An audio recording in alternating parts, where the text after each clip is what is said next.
então vamos estudar o primeiro capítulo de Apocalipse. Vai ser assim agora, daqui até o fim do ano. Nós vamos estudar a cada quarta-feira um capítulo do livro, sem nenhuma preocupação teológica, como eu já falei, até porque eu não sou pastor, não sou teólogo, mas a minha preocupação esses dias, isso tem dado muito trabalho, é transformar este livro e a linguagem dele em algo simples, fácil de entender. O básico nós temos que levar para casa e temos que entender. E a ideia é desmistificar este livro. Tem muita gente que acha que é difícil, que não dá para entender, e vocês vão ver que não é assim. As revelações que estão aqui são muito fáceis de compreender, mas há uma condição que nós vamos estudar essa noite. Essa noite nós vamos ver um requisito logo de início agora, para se compreender esse livro aqui. A própria Bíblia fala deste requisito. Eu quero começar com alguma ilustração. Às vezes algumas pessoas me cobram: Mauro, por que você não conta mais aquela história tal, tal? Eu falo: mas já contei isso tantas vezes. E aí, alguns me dizem assim: mas a minha visita não ouviu. Tem visitas na igreja, você precisa contar de novo. Então quem já ouviu, vai ouvir de novo. E quem não ouviu, ouve pela primeira vez, né, pastor? Eu já estou cansado de contar algumas histórias aqui. Mas se vocês realmente querem que as visitas ouçam, então nós vamos falar. Como eu vou falar essa noite, vamos falar um pouquinho do que se deturpa este livro, como se, em alguns lugares, como se tira do contexto que está escrito aqui, e às vezes se dá uma interpretação que não tem nada a ver com o que está na Bíblia. Eu me lembro daquela história do filho do pastor que fez 18 anos e pediu um carro para o pai. É muito comum, né? Jovens fazem 18 anos e querem um carro. E o pastor respondeu para o seu filho e disse assim: não, mas antes de nós conversarmos de carro, tem 3 coisas na sua vida que você tem que resolver. E o rapaz ficou olhando para o pai, e o pai disse assim: primeira, você tem ido muito mal na faculdade, as suas notas andam péssimas, você não estuda mais. E ele ficou quieto. Segunda coisa, você não lê mais a Bíblia, você falta aos cultos, a sua vida espiritual está péssima. E o rapaz abaixou mais a cabeça. E a terceira coisa é esse cabelo comprido horroroso que você usa. O jovem ficou quieto, virou as costas, saiu. 3 meses depois estava lá o pai, o pastor, lendo a Bíblia. E o rapaz se aproximou e disse assim: pai, dá para conversarmos? E o pai tirou o óculos e disse assim: pois não, meu filho, o senhor viu as minhas notas na faculdade no último trimestre? E o pai disse: vi, você melhorou muito, você está de parabéns. É outra coisa, esse trimestre realmente você melhorou muito. Aí o jovem disse assim: o senhor viu que eu já não tenho mais faltado aos cultos? Que eu leio a Bíblia todos os dias, estudo a lição? E o pai disse: filho, vi sim, você realmente mudou muito. Eu e sua mãe queremos a tua salvação, você está de parabéns por isso. Aí o rapaz disse assim: pai, e agora? Qual é a desculpa para o carro? Não tem mais desculpa. E o pai disse assim: peraí, mas tem a terceira coisa que você não resolveu. Esse cabelo comprido horroroso que você usa e não cortou. O rapaz já esperava, disse: ah, pai, eu sabia que você ia tocar nesse assunto, mas agora eu vou pegar o senhor. Este livro aqui, a Bíblia, o livro que o senhor me fez estudar e ler, que eu tenho lido e estudado, o senhor sabe o que eu descobri nesse livro aqui? Eu descobri que os homens mais fiéis a Deus de todos os tempos eram cabeludos, os mais fiéis, inclusive, principalmente, Jesus. E o pai respondeu: é verdade, e todos andavam a pé.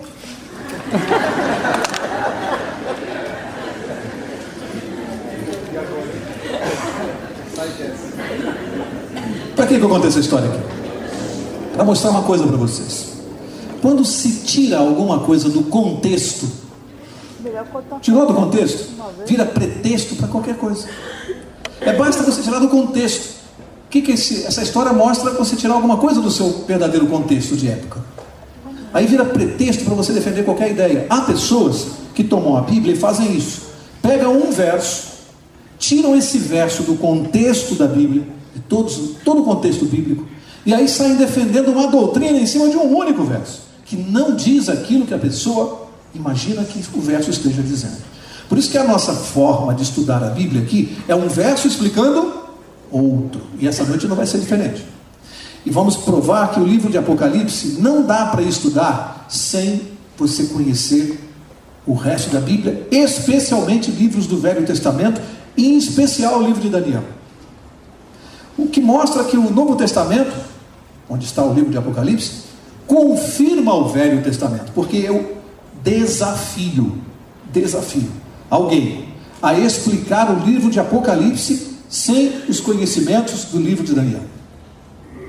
É impossível, porque há informações no livro de Apocalipse, primeiro, que confirmam o livro de Daniel, batem lá um carimbo de autenticidade, e depois, se você não tivesse conhecimento daquilo, não só Daniel é um dos mais citados, há outros livros da Bíblia, especialmente do Velho Testamento, que são mencionados no livro de Apocalipse. Mas eu gostaria de perguntar a algumas religiões, aquelas que só reconhecem o Novo Testamento, há religiões que entendem que o Velho Testamento é uma coisa que era só para o povo judeu e acabou, não vale mais. O que vale é o Novo Testamento, depois de Jesus. Eu desafio estas religiões a explicarem o livro de Apocalipse sem o Velho Testamento. É impossível, não tem como. E é por isso que grande parte das religiões simplesmente não explicam o Apocalipse. Algumas até, eu já ouvi pessoas dizendo assim, para mim, me disseram, na minha igreja nós não estudamos o Apocalipse não. Não? Por quê? Porque o pastor falou que o Apocalipse não é para ser entendido, é só para alguns mestres, não é para os membros da igreja, o Apocalipse. Vamos ver se é ou não. Essa noite nós vamos ver se é ou não. Vamos ver se essa explicação está correta. Então vamos lá, Apocalipse verso 1. Vamos estudar juntos aqui bem rapidamente, extraindo de cada verso o que ele tem de mais importante. Apocalipse capítulo 1, verso 1. Diz assim: revelação de Jesus Cristo, que Deus lhe deu para mostrar aos seus servos as coisas que brevemente devem acontecer.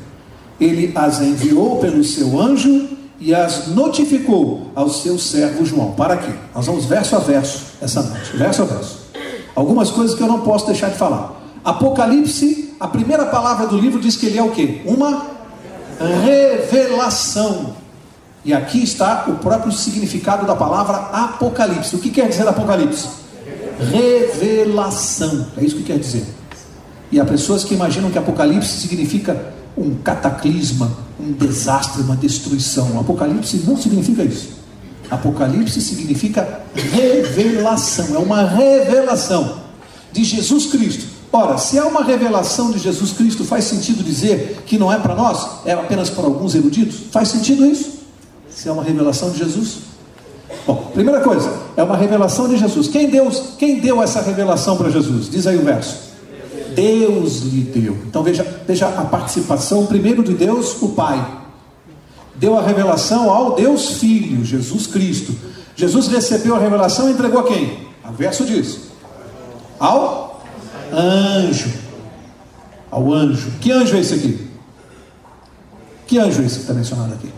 Gente, não é difícil de descobrir. Qual é o anjo que participou das revelações para Daniel? Gabriel. Qual foi o anjo que revelou a Maria o nascimento futuro de Jesus? Gabriel. Que anjo você acha que atuou aqui no trono de Deus para trazer a revelação de Jesus? Gabriel. O anjo Gabriel. E o anjo Gabriel entregou para quem a revelação? Entregou a quem? Aqui tem uma sequência. Entregou a João. Estudamos na quarta passada. Por que João?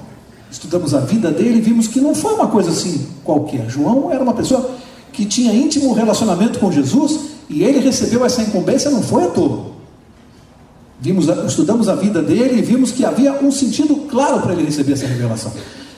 E a seguir no verso 2, a Bíblia ainda vai confirmar isso para nós. Mas eu quero parar para falar para vocês um pouquinho qual é o objetivo da revelação de Jesus, que está no verso 1. O verso 1 diz qual é o objetivo. Vamos ler de novo? Revelação de Jesus que Deus lhe deu. Olha o objetivo. Para mostrar a quem? Aos seus servos o quê? As coisas que brevemente devem acontecer. Por isso o livro é uma revelação. Mostrar aos servos de Deus, as coisas que brevemente devem acontecer. É importante você e eu pararmos na quarta-feira e virmos aqui, conhecermos as coisas que brevemente devem acontecer. É importante? Ou é melhor ficar em casa assistindo a novela? Revelação de Deus, dada a Jesus, que entregou ao anjo Gabriel, que entregou a João, para nós conhecermos o que brevemente vai acontecer. E você acha que a gente pode ficar fora disso aqui? Agora o ponto que eu quero tocar é o seguinte, amigos, e eu vou tocar nisso com muito respeito. A Bíblia é clara que a revelação de Deus, a revelação do Apocalipse é para uma categoria especial de pessoas, não os eruditos. A Bíblia mencionou que categoria é essa. Para quem? A revelação é para os servos. E aí eu tenho duas perguntas: quem são os servos de Deus e o que vem a ser servo? Se nós não respondermos isso, fica difícil compreender. O que é ser um servo? Servo é quem? Serve. Serve a quem? A Deus. Quem são os servos de Deus? Aqueles que o servem. Quem são? Os discípulos, aqueles que seguem. Discípulos. E onde estão os servos de Deus? Aí na rua, na calçada? Onde estão? Onde se reúnem os servos de Deus? Na igreja. E eu quis chegar nesse ponto para dizer o seguinte: eu já conversei com pessoas que dizem assim: Mauro, eu não consigo entender não só o livro de Apocalipse, como eu não consigo entender outras coisas na Bíblia. Eu tenho dificuldade. E aí às vezes você pega, e não que você tenha algum poder especial, não, você pega e abre a palavra de Deus e lê a palavra de Deus para aquela pessoa 1, 2, 3, 10 vezes, e a pessoa continua não compreendendo. E não é que a pessoa tenha uma dificuldade mental, nem não tenha uma inteligência, não. Há um detalhe aqui: é que a revelação é compreendida por aquele que é servo de Deus. Então aquele que tem dificuldade de entender não só a revelação do Apocalipse, como as demais doutrinas bíblicas, tem que compreender esse verso aqui. A pergunta é: sou eu um servo de Deus? Por isso não consigo compreender os símbolos do Apocalipse. Olha do que nós estamos falando. A dificuldade de compreensão dos símbolos é porque a Bíblia diz que é para os servos de Deus. Aquele que serve a Deus compreende, não tenha dúvida que compreende. Não importa o nível de inteligência que a pessoa tem. Há pessoas muito simples, que não têm nenhum grau de escolaridade, que compreendem esse livro de cabo a rabo e todos os seus símbolos, porque é um servo de Deus. E o outro ponto é que os servos de Deus têm que estar na igreja. E nós vamos ver logo adiante aqui, se eu estou inventando isso. E eu já ouvi pessoas sinceras dizerem assim: não, Mauro, eu creio em Deus, eu sigo a Jesus, mas não há necessidade de estar numa igreja. Você já ouviu isso? Eu posso crer em Deus na minha casa, eu posso seguir a Jesus e ser fiel a Ele na minha casa. De acordo com o que nós vamos estudar essa noite, não pode não. Esse não é o plano de Deus. Para ser servo de Deus e segui-lo, tem que obedecê-lo. E a ordem de Jesus é que nós estejamos na igreja de Deus, e não na minha casa, e não sozinho. Eu não posso dizer que ando com Deus se eu não estou na igreja, porque o lugar do servo é na igreja. E aí começa o problema: a pessoa quer criar um evangelho particular. No evangelho dele não precisa de igreja. Eu tenho um canal de comunicação direto com Deus. Já ouvi isso. Eu não preciso da igreja, eu tenho um canal direto de comunicação. Um evangelho particular, à parte. Isso não é o evangelho de Cristo. Porque essa mensagem aqui, você vai ver essa noite, ela é para a igreja. E se eu estou fora da igreja, eu não recebo mensagem. Portanto, onde é o lugar do servo de Deus? Na igreja. Não adianta criar um evangelho particular. O lugar é na igreja, com todos os defeitos que eventualmente ela possa ter. Mas o lugar do servo é na igreja. Isso está claro aqui na Bíblia. Verso 2. Olha o que agora Jesus vai dizer do João, do servo João. Diz, verso 2: o qual testificou da palavra de Deus, do testemunho de Jesus e de tudo que ele viu. Baita elogio, hein? Baita elogio para João. Isso confirma por que ele foi escolhido por Deus para receber essa revelação, com 85 anos de idade. 3 coisas importantes aqui. Ele é chamado de servo de Deus. Você alguma vez ouviu dizer que João andou fora da igreja? Você ouviu dizer que Pedro, Paulo é um homem culto, alguma vez pregou que não precisa de igreja? Não, Paulo nunca pregou isso. Paulo nunca disse: eu não preciso, eu tenho um canal direto de comunicação. João era profeta, foi escolhido, ele podia dizer assim: não preciso de igreja. Se eles não disseram isso, imagina nós, imagine só nós. Um de nós podemos nos arrogar, nos darmos essa própria condição de dizer: mas não preciso de igreja, eu tenho um canal direto. E ele foi elogiado por 3 coisas. Primeiro, o que diz aqui no verso 2? O qual testificou do quê? Da palavra de Deus. Ele era um fiel pregador da palavra, por isso foi elogiado como servo. e com a palavra de Deus mandava ele ir para a igreja e guardar os mandamentos, ele fazia isso. E foi elogiado por isso. Testificou da palavra. Depois disso que ele testificou o quê? Do testemunho de... O que vem a ser o testemunho de Jesus? Nós sabemos, mas vamos estudar mais adiante. Está lá em Apocalipse 19. Quando nós estudarmos Apocalipse 19 e o 12, nós vamos estudar o que é o testemunho de Jesus. Por hora, o que eu posso adiantar é que Apocalipse 19 diz que o testemunho de Jesus é o espírito de profecia. Portanto, João recebeu o dom de profecia? Claramente, tanto que ele está usando aqui na revelação. Ele era um profeta de Deus, por isso foi elogiado, porque usou o dom da maneira como Deus deu. E o terceiro motivo pelo qual ele foi elogiado, diz aqui, porque além de testificar da palavra e do testemunho, ele escreveu sobre tudo o que ele viu. E olha, amigos, nós vimos aqui na quarta-feira passada que João viu muita coisa, hein, com Jesus. Não há espaço nesse livro para relatar tudo que João viu.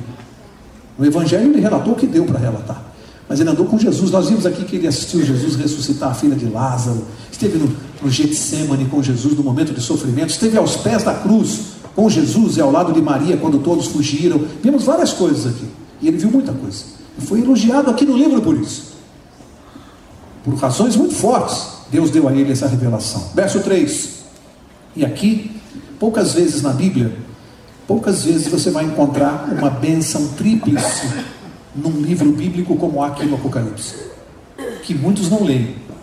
E esse é talvez o único livro que eu me lembre na Bíblia, posso estar errado, talvez o único que revele uma bênção tríplice. Aqui diz no verso 3: bem-aventurado aquele que faz o quê? Lê. Bem-aventurados os que ouvem as palavras desta profecia e guardam as coisas que nela estão escritas, porque o tempo está próximo. 3 bênçãos para aquele que lê, para aquele que ouve e para aquele que pratica, guarda. Adianta só ler? Tem gente que fica só nesse estágio. Pega a Bíblia em casa e lê e parou por aí. Leu. Sabe tudo que está na Bíblia. Só sabe, conhece só. Aos que lêem e ouvem. O que é ouvir? Por acaso algum ser humano não tem ouvido para ouvir? O que a Bíblia está falando daquele que ouve? O que é ouvir? Ler e prestar atenção. Mas não para por aí, esse é o segundo estágio. Qual é o terceiro estágio da bênção? É abençoado aquele que lê? A Bíblia diz que sim. É abençoado o que ouve? A Bíblia diz que sim. Mas qual é o último estágio? Aquele que faz, pratica. Esse é o ponto. Será que eu parei no segundo nível? Leio e ouço, mas não faço. Não faço ainda. Estou estudando se vou fazer ou não. A recomendação de Deus é o seguinte: leu, ouviu, faz. Faz, não fica esperando. Ah, mas ainda tenho dificuldade. Faça logo. Você entendeu? Faz. Pratica aquilo que você aprendeu de Deus. Por isso que tem 3 bem-aventuranças nesse livro: para o que lê, para o que ouve e para o que pratica. Eu pergunto, quando Deus diz que é bem-aventurado, será que Ele está brincando? Será que nós essa noite que estamos aqui lendo e ouvindo e praticando, tem alguma bênção para nós aqui essa noite? O que você acha? Você deixou outras coisas e veio buscar aqui a sua bênção. Eu não ouvi amém. Amém. Você veio buscar a sua bênção desta noite. Isso é uma promessa, gente. Não dá para brincar com isso aqui. Você está sendo abençoado nesse momento aqui. É uma promessa de Jesus. Você vai sair daqui e amanhã você vai descobrir que bênção foi essa. Mas você está recebendo.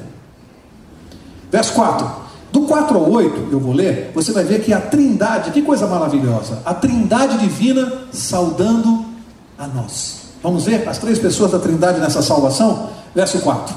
João, às 7 igrejas que estão na Ásia. Para quem que ele está escrevendo esse livro aqui? A revelação? Para as... Não é para a igreja? Eu disse que era para a igreja. Mas tem gente que acha que não precisa estar na igreja. Mas a revelação é para a igreja. Diz aqui as 7 igrejas da Ásia. Eu não vou me deter nisso essa noite, porque nós vamos estudar na próxima sexta, o assunto do capítulo 2 e 3. Na próxima quarta-feira. O assunto do capítulo 2, que são a carta às 7 igrejas. Só vou adiantar uma coisa. O número 7 no livro de Apocalipse é um número também que tem um grande simbolismo. O que significa o número 7 na Bíblia? Perfeição, plenitude. Então a carta às 7 igrejas não quer dizer que são apenas para as 7 igrejas da Ásia que foram mencionadas na Bíblia, também para elas. Mas você vai ver comigo semana que vem, com clareza, sem a menor dúvida, que as cartas não se referiam apenas àquelas 7 igrejas, mas que as 7 igrejas nominadas, indicadas, representavam 7 períodos da igreja de Deus na terra, 7 fases da igreja. Cada igreja daquela representava uma fase, um período da igreja de Deus até o nosso tempo. Você vai aprender isso quarta-feira que vem. É um estudo imperdível, não deixe de vir. E você vai ver como toda a história de Deus da igreja na terra e tudo o que aconteceu de certo e de errado estava profetizado nesse livro. Tudo profetizado aqui. Os 7 períodos da igreja. Em que período nós estamos? No 7º. Portanto, está no tempo do fim? Nós estamos vivendo o último período da igreja. Período da volta de Jesus. Laodiceia. Nós vamos estudar isso, tá? Por hora só vou mencionar isso. Segue no verso 4. João às 7 igrejas que estão na Ásia. Graça e paz a vós outros, da parte daquele que é, que era e que há de vir. Quem é aquele que era e há de vir? Deus. Deus. E da parte dos 7 espíritos que estão diante do seu trono. E eu pergunto agora, o que quer dizer isso aqui? 7 espíritos. Número 7. A primeira pessoa da divindade, da trindade divina, Deus o Pai. Agora a Bíblia fala de 7 espíritos, sendo que 7 é a perfeição e a plenitude. Está falando de que espírito? Espírito Santo de Deus, que é pleno, é perfeito. 7 espíritos. O espírito perfeito, pleno. O espírito de Deus. O número 7 é simbólico. Verso 5. E da parte de Jesus Cristo, que é a fiel testemunha. Pronto, fechou a trindade. O Pai, o Espírito Santo e o Filho se apresentando aqui a João. E diz que Jesus é o primogênito dos mortos e príncipe dos reis da terra. Por que ele é o primogênito dos mortos? O que significa aqui o primogênito dos mortos? Ele foi o primeiro a morrer? Não. Antes de Jesus morrer, muitos outros morreram. E Jesus até ressuscitou alguns. O que significa primogênito em termos bíblicos? O mais importante, o mais eminente. Jesus é o primogênito dos mortos, porque ele foi o ser mais importante que morreu, que experimentou a morte. Primogênito nesse sentido, o mais eminente. E era assim no tempo de Israel. O primogênito nem sempre era o primeiro, mas era o mais importante. Isso há vários exemplos na Bíblia. Final do verso 5. Aquele que nos ama e em seu sangue nos lavou dos nossos pecados, e nos fez reino e sacerdotes para o seu Deus e Pai. A Ele seja a glória e poder para todos sempre. Amém. Verso 7, e surge aqui no livro de Apocalipse a primeira promessa da segunda vinda de Jesus no Apocalipse. A primeira vez que já é mencionada a segunda vinda de Jesus, ou a volta dele. Diz assim: vede, ele vem com as nuvens, e todo olho o verá, até mesmo os que o trespassaram, e todas as tribos da terra se lamentarão sobre ele. Sim, amém. Aqui uma explicação.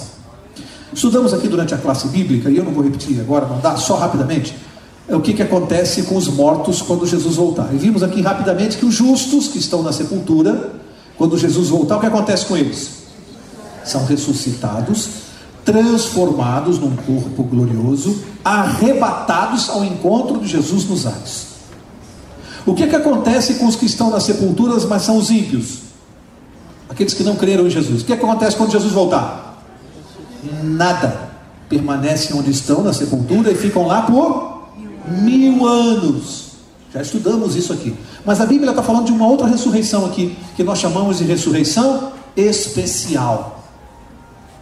Quando Jesus voltar, além dos justos, que serão transformados e arrebatados, diz que há uma categoria de pessoas que será ressuscitada para ver a volta de Jesus. Quem são? Os que o trespassaram.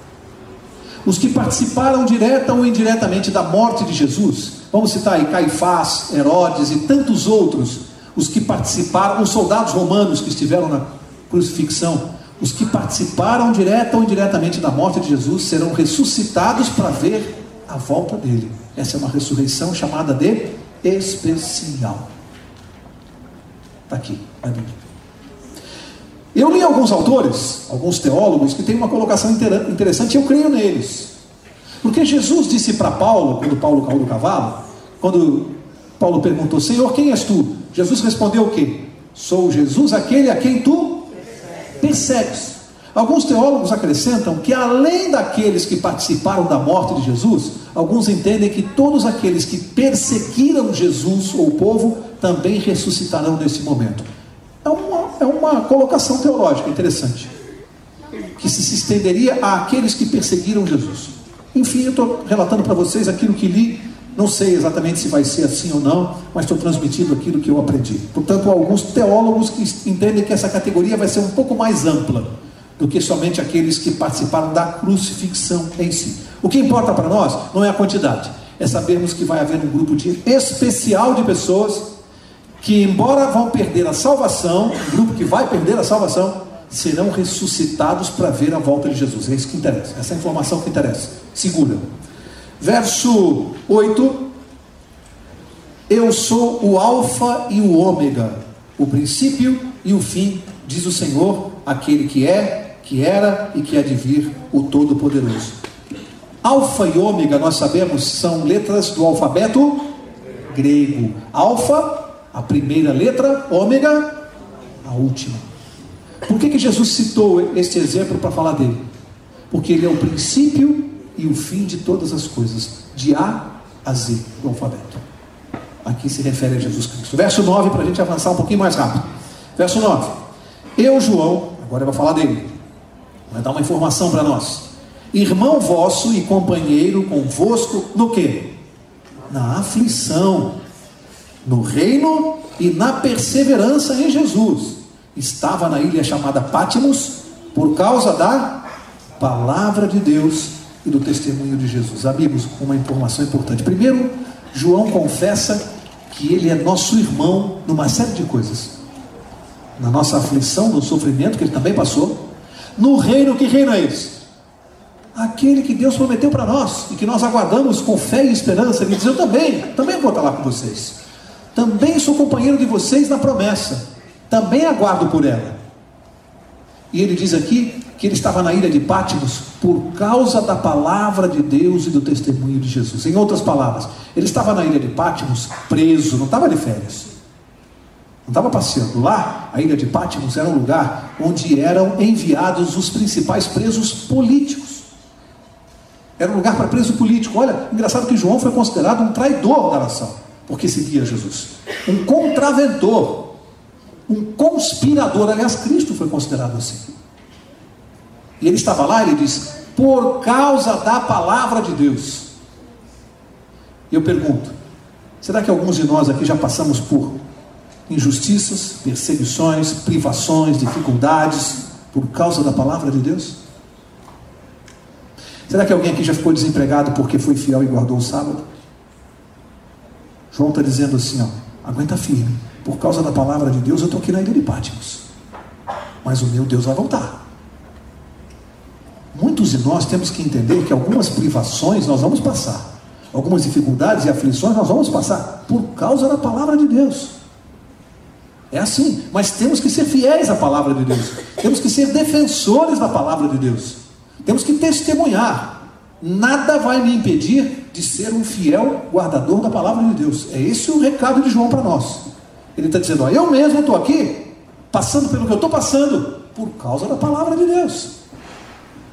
E se Jesus não o poupou a ele que recebeu todos esses elogios, por que nós somos melhores do que ele? Percebe?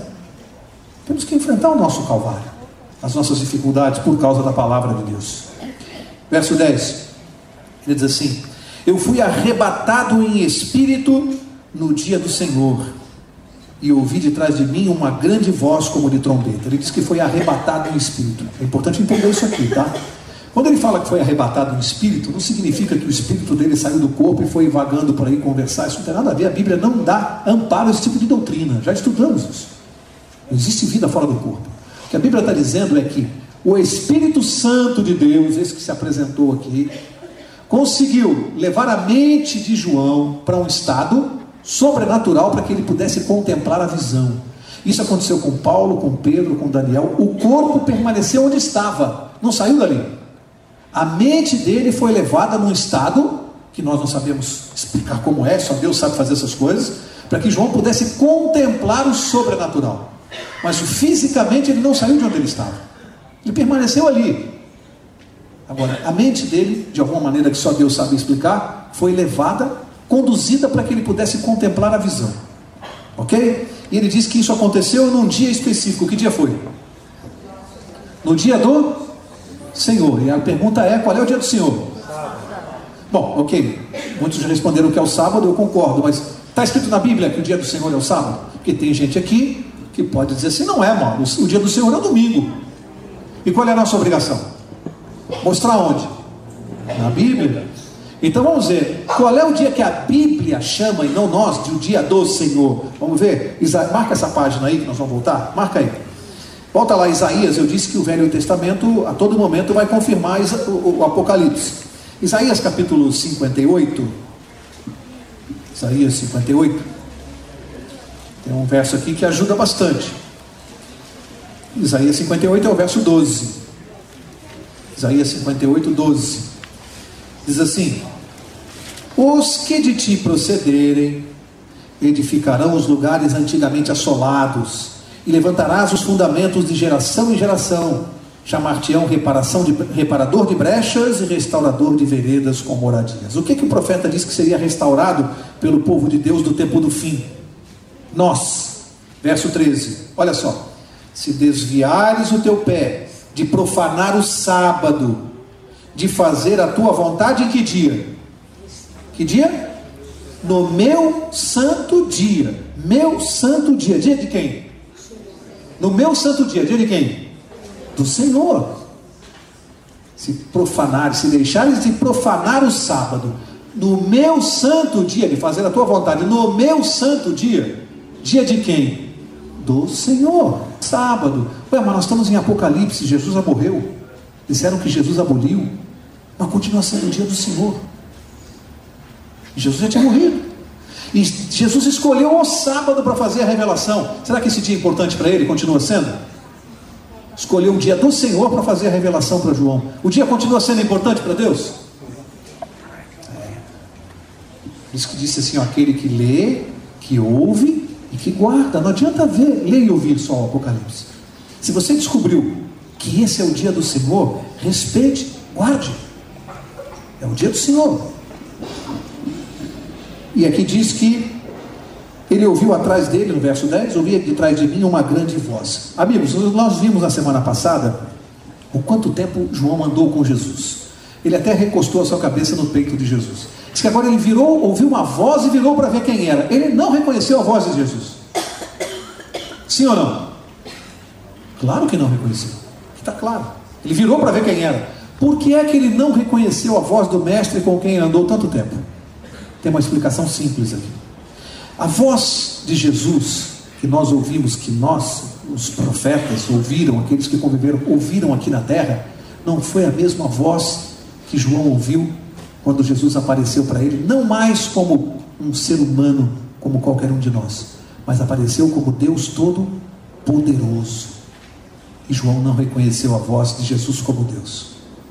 É uma voz diferente, um tom diferente.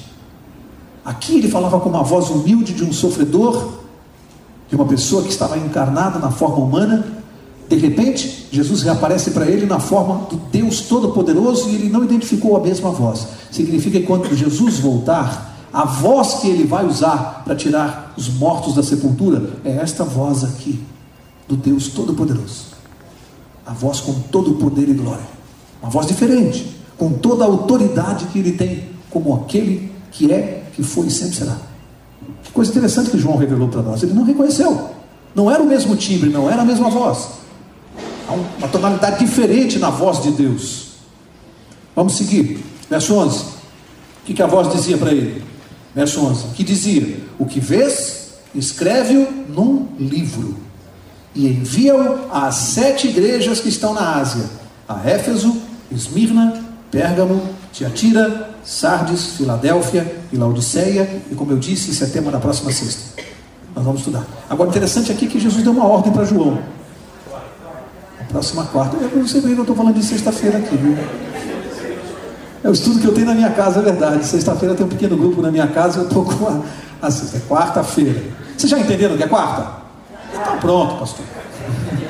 Quando eu falar sexta, vocês já sabem que é quarta. Aqui diz, ele olhou para João e diz assim, ó, o que vês? Portanto, a revelação é uma coisa que João só ouviu falar?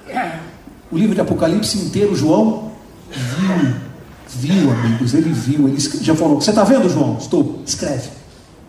E escreve e manda para quem? Para as igrejas. A mensagem é para a igreja, gente. Esse é o lugar do povo de Deus, é na igreja. É na igreja, aqui o lugar do povo de Deus. A mensagem é para a igreja. Vamos ver na próxima quarta que essas 7 igrejas representam períodos. Vamos seguir, verso 12. Voltei-me para ver quem falava comigo. Ainda não tinha identificado. E ao voltar-me, vi 7 candeeiros de ouro. Olha que legal que é estudar Apocalipse. Aqui surge mais uma vez um símbolo. Ele viu 7 candeeiros de ouro. Eu disse que só a Bíblia pode explicar a Bíblia. Você quer saber o que são os 7 candeeiros? A Bíblia vai explicar. Verso 20. Verso 20 diz assim: o mistério das 7 estrelas que viste na minha mão direita e os 7 candeeiros de ouro é este. As 7 estrelas são os anjos das 7 igrejas e os 7 candeeiros são as 7 igrejas. O próprio Apocalipse explicou, você não precisa bater cabeça.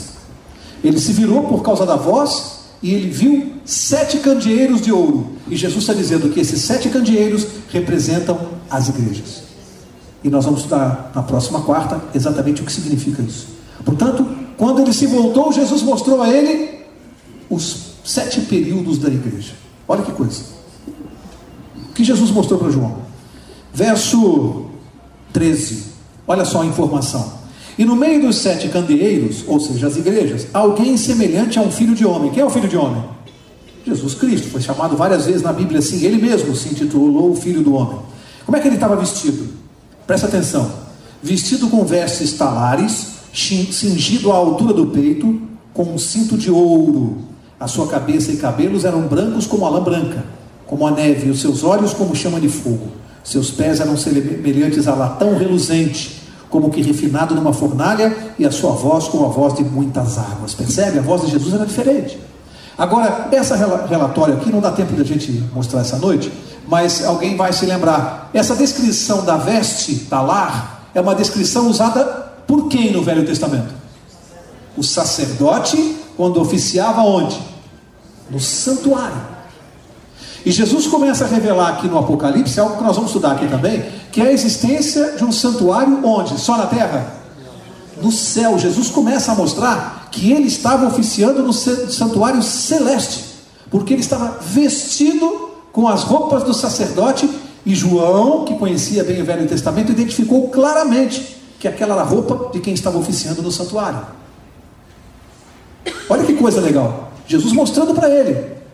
Presta atenção no que eu estou fazendo. Jesus oficiando, reproduzindo o que o sacerdote fazia no santuário terrestre. A roupa era a roupa do sacerdote. Interessante, Jesus confirmando o santuário celestial que muita gente nega. Muita gente diz que não existe, existia só o santuário da terra. Jesus está confirmando aqui. Olha, ele estava no céu, Jesus não estava na terra. E mostrou a roupa que ele utilizava, que era muito bem conhecida, ele sabia o que significava aquilo. Verso 16, diz assim: tinha ele na mão direita 7 estrelas, mais um símbolo, olha. E da sua boca saía uma afiada espada de 2 gumes. O rosto era como o sol, quando resplandece na sua força. Vamos desvendar os 2 símbolos aqui. Primeiro, 7 estrelas. Volta para o verso 20. O mistério das 7 estrelas que viste na minha mão direita e os 7 candeeiros de ouro é este: as 7 estrelas são os anjos das 7 igrejas. Já vou explicar o que é isso quando chegar aqui no verso 20, daqui a pouquinho. Nós estamos no 16, já vou chegar lá. Eu quero falar do outro símbolo do verso 16. E da sua boca saía uma afiada espada de 2 gumes. Pronto. Alguém que não conhece o livro, não estuda a Bíblia e lê esse livro, já diz assim: como? Da boca de Jesus saía uma espada com 2 gumes? E a pessoa fica sem entender. Mas a Bíblia explica o que é isto. Olha lá, livro de Hebreus, marca essa página aqui, Jesus está citando algo que já foi citado e consta claramente no livro de Hebreus. Vamos ver o que é essa espada de dois gumes. Hebreus capítulo 4. E a própria Bíblia vai responder para nós. Hebreus 4. E a informação está no verso 12. Hebreus 4:12 diz assim: pois a palavra de Deus é viva e eficaz, e mais cortante do que qualquer espada de dois gumes, e penetra até o ponto de dividir a alma e espírito, juntas e medulas, e é apta para discernir os pensamentos e intenções do coração. Amigos, olha que verso, hein? Que verso! A palavra de Deus é comparada a uma espada de dois gumes. Por que dois gumes? Velho e Novo Testamento. A Bíblia confirma o Velho e o Novo? Está aqui, ó, espada de dois gumes. Velho e Novo Testamento. Diz que ela é como uma espada, a palavra de Deus, que quando ela penetra, ela invade a nossa mente e vai até a medula e discerne até as intenções do coração. Brinca com a palavra de Deus. Quando nós estamos aqui e eu leio a palavra de Deus, não sai nenhum poder da minha boca, nenhum poder da minha explicação, mas na palavra de Deus que eu pronuncio, ela entra no coração das pessoas e no meu, entra na mente, e a Bíblia diz que ela vai lá no fundo do ser humano, entra lá no fundo e vai até as intenções do coração. Olha o que faz a palavra de Deus. Por isso ela é comparada a uma espada. Então quando Jesus, volta lá, Apocalipse 1, quando ele se refere aos anjos, às estrelas da igreja, diz que ele também, da boca dele, saía uma afiada espada de dois gumes. Saía o que da boca de Jesus? A palavra de Deus. A palavra de Deus. Junto com as 7 estrelas que já vamos ver adiante. Verso 17. Quero começar a encerrar. Verso 17. Quando o vi, caí a seus pés como morto. Por quê, hein? Por que quando João viu Jesus, caiu aos pés como morto? Eu, no estado de pecador, posso ver a Deus? João pode? Também não. Quando ele viu a Jesus cair como morto, quer dizer, desmaiei. Quando ele olhou e viu a glória de Cristo, ele desmaiou. Não tem como ver Deus. Mas Jesus interveio. Jesus interveio e disse aqui o que está no verso, está em seguida. Porém, ele pôs sobre mim a sua mão direita, dizendo: não temas, eu sou o primeiro e o último. E como eu gosto desse verso. Sabe por que eu gosto?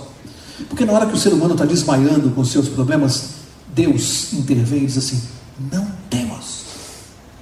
Qual é o seu problema?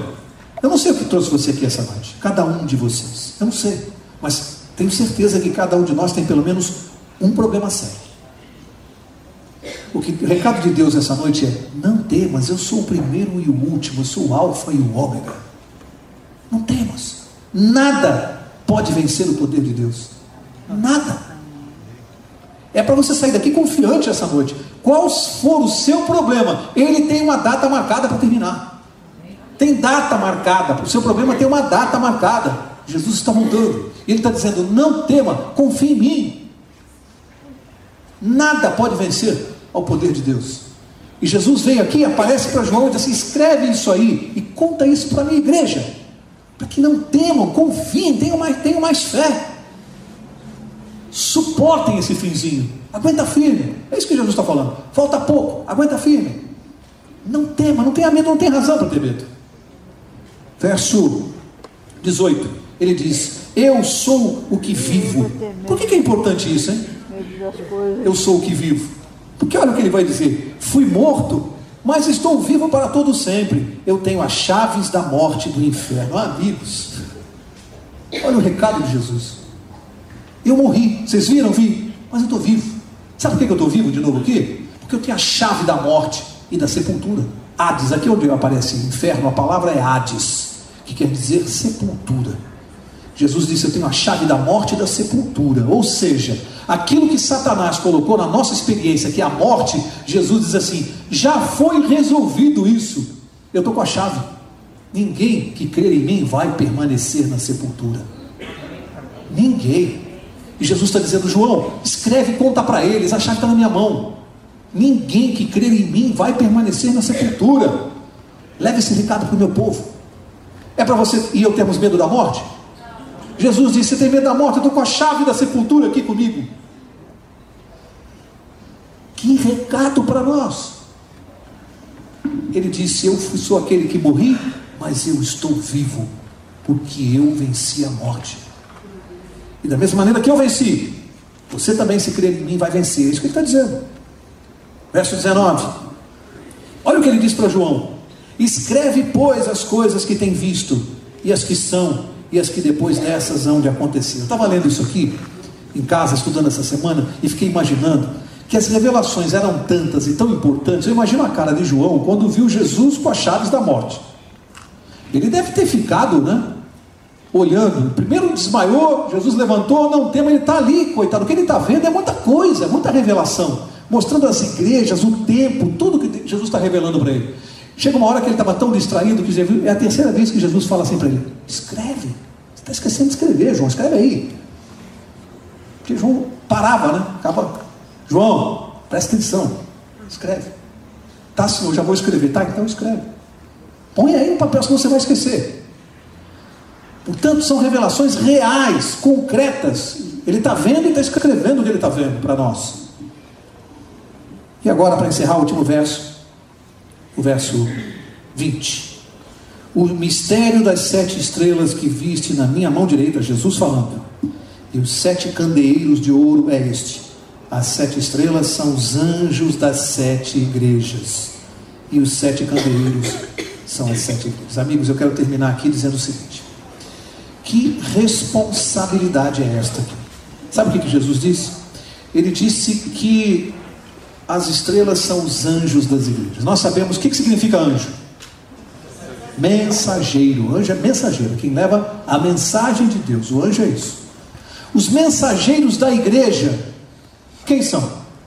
Os que levam a mensagem de Deus. Esse recado de Jesus que mandou João escrever é para os dirigentes da igreja de Deus, os que levam a mensagem, dobrando a responsabilidade deles.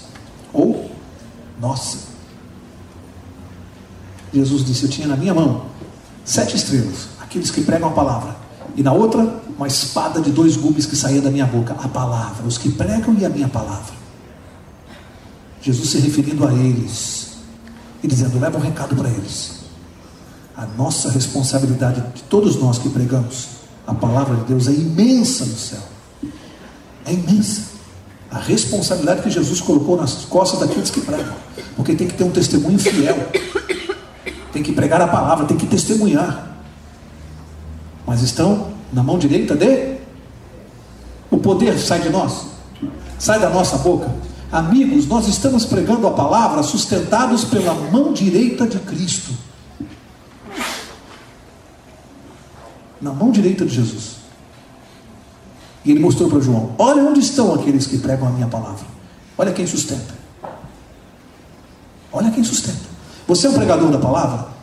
Além de Jesus dizer não temas, ele está dizendo: eu te sustento, nada vai te acontecer. Esse é o recado do primeiro capítulo de Apocalipse para nós. Eu quero encerrar com uma experiência que eu passei há muitos anos atrás. Eu já contei aqui no ano passado, retrasado, e quero encerrar essa noite com essa experiência de um empresário, meu cliente, que ainda é, e que se confessava, porque hoje ele já está extremamente confuso, mas ele se confessava ateu. Sério?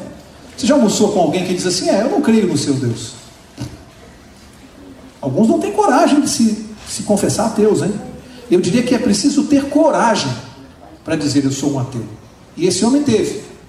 E ele sabe que eu sou evangélico, que eu sou adventista. E lá, em um determinado momento do almoço, ele disse assim para mim: Mauro, tudo bem, você é um homem inteligente e tudo, mas essas coisas que você fala aí, que você ainda está em Deus, Velho Testamento, Adão e Eva. E ele ria, ironizando isso, dizendo: Adão e Eva, ano de novo milênio. E enquanto nós almoçávamos, eu estava pensando em alguma coisa para dizer para ele, e acho que Deus me inspirou. Eu lembrei provavelmente de alguma coisa que eu li, ouvi, não sei de onde saiu isso, mas eu provavelmente li em algum lugar. Eu disse para ele assim: olha, sabe de uma coisa? Você, na sua cabeça, quando a gente morre, quando você morrer, o que vai acontecer? O que acontece depois da morte? Na sua filosofia de vida. Ele almoçando disse assim: sei lá, para mim, acho que não acontece nada, não sei te responder. Eu sei que o que interessa é a vida. Eu sei que o que interessa é aqui e agora, eu sei o que viver. depois eu não sei, eu acho que não acontece nada, morreu, acabou, vai para debaixo da terra. E eu disse, eu não creio assim. Eu acho que depois que nós morrermos, nós vamos para uma vida eterna, sem sofrimento, sem problemas, uma sociedade justa, sem roubos nas esquinas, sem uma outra vida. Eu creio nisso. Ele falou, você que crê, então, se você crê nessas fantasias, né, de céu, de não sei o quê. Eu disse, mas eu vou fazer uma proposta para você, e vou mostrar para você que a minha crença, ela é mais inteligente do que a sua. Nenhum empresário gosta de ser tratado assim. Quando eu falei isso, o olho dele se arregalou para mim, porque é mais inteligente do que a minha. Eu disse, vou mostrar para você. Vamos fazer uma coisa justa? Uma troca justa. Vamos dar 50% de razão para cada um de nós. Vamos imaginar que você tem 50% de chance de estar certo. E eu tenho 50% de chance de estar certo. Eu acho que é justo. E ele disse assim, tá, onde você quer chegar? Eu falei, já vou chegar. Você concorda que é justo? Vamos imaginar que tem 50% de chance de você estar correto. Morreu, não tem mais nada, acabou. E eu tenho 50% de chance de estar certo. Morreu, seguiu a Jesus, foi obediente a Ele. Existe uma vida eterna me esperando. Só para aqueles que creem nele. Vamos pensar assim. Você sabe que você está correndo muito mais risco do que eu? Que vamos imaginar que você esteja certo. Eu perdi. Não existe Deus, não existe nada disso, não existe o livro que eu creio, tudo fantasia. Morremos e não existe nada. Bom, o que você perdeu? Eu disse para ele. Nada. Porque na sua concepção, depois da morte, não existe nada. Você não perdeu nada. Mas vamos imaginar que eu esteja certo. Que existe uma vida eterna sem sofrimento somente para aqueles que creem em Deus. E você não crê. E eu tinha razão.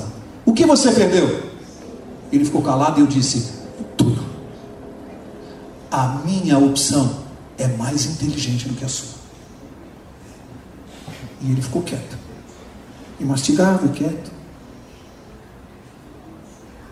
O cristianismo é a opção mais inteligente. Aqueles que não creem em Deus vão perder tudo. Agora, se nós estivermos errados, por crermos em Jesus e seguirmos esses ensinamentos, eu fui melhor pai, melhor amigo, melhor vizinho, melhor patrão, fui melhor em tudo por seguir. Nesta vida, fui melhor em tudo. Mas se existir esse Deus que nós cremos e temos certeza que existe, quem não crê nele vai perder tudo. Jogou todas as fichas e perdeu. Portanto, o Evangelho é a opção mais inteligente. Se alguém ainda não tomou essa decisão, ou se alguém tem dúvida, que você possa ir para casa e levar esse abacaxi para descascar em casa. Que Deus te abençoe. Próxima quarta, capítulo 2 do Apocalipse. Vamos estudar os 7 períodos da igreja. Eu vou pedir ao pastor Sandro para nos despedir com oração. E até a próxima quarta.